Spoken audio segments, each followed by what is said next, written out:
નમસ્કાર ખેડૂત મિત્રો, હું એજે મુળિયા આપ સર્વ ખેડૂત મિત્રોનું હાર્દિક સ્વાગત કરું છું. ખેડૂત મિત્રો, ખેડૂત ખુશ તો બધા ખુશ આ વાત લઈ આપણે દર વખતે કંઈક ને કંઈક નવી માહિતી સાથે મિત્રો મળીએ છીએ. મિત્રો તમને એમ થયું છે કે આ સાહેબ હું હાથમાં લઈને ઊભા છે. મિત્રો આ જે છે એ મહાકાળી હાઈટેક નર્સરીની અંદર મિત્રો હું આજે આવ્યો છું અને ત્યાં જે છે એ ખેડૂત મિત્રો માટે હજારો નહીં, લાખો નહીં પણ કરોડોની અંદર જે છે એ રોપાઓ તૈયાર કરવામાં આવે છે.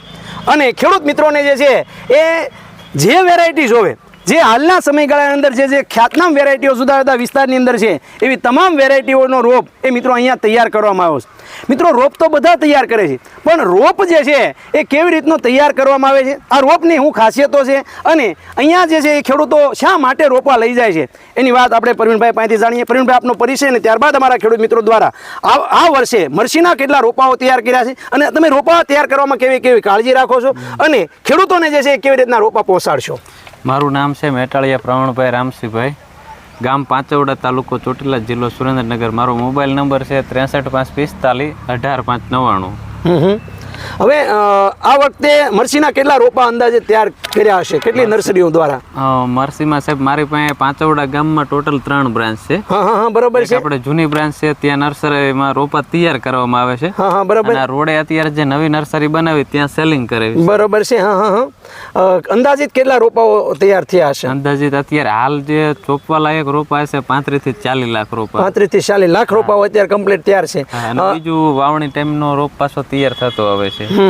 અત્યારે મરસીની વાત કરવામાં આવે તો કઈ કઈ મરસીની વેરાયટીઓ જે છે એ હાલના સમયગાળા અંદર તૈયાર છે? મરસીમાં અત્યારે સાનિયા, ગરુડા, રેવા, 730, સિજેન્ટા, સોરઠી, 213 ઘણી બધી વેરાયટી તૈયાર છે. બરોબર. મરસી સિવાયના બીજી જે કઈ કઈ વેરાયટી જાતોની કઈ કઈ પાકોના રોપાઓ તૈયાર થાય છે? પછી ટમેટી, કોબીજ, ફુલાવર વગેરે શાકભાજીમાં ટોટલી રોપા. બરોબર. હવે રોપાઓ જે છે તમે તૈયાર બીજા કરે છે ને તમે તૈયાર કરો છો એમાં બંનેમાં ફેર શું છે? રોપામાં સાહેબ એક તો આપણે ગેરંટીથી રોપો આપણે આપવી છે. વેરાયટીની ગેરંટી. બરોબર. તાપમાનમાં ચોંટવાની ગેરંટી.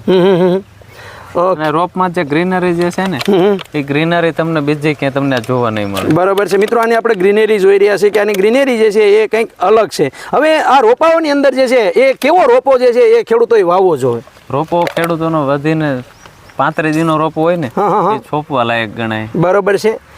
અને એની અંદર જે છે એને આ આપણે આમાં જોઈએ તો આની કેવો રોપાની અંદર મૂળ ને એવું કેવું બેઠું છે એ પણ અમારા ખેડૂતોને તમે દેખાડો.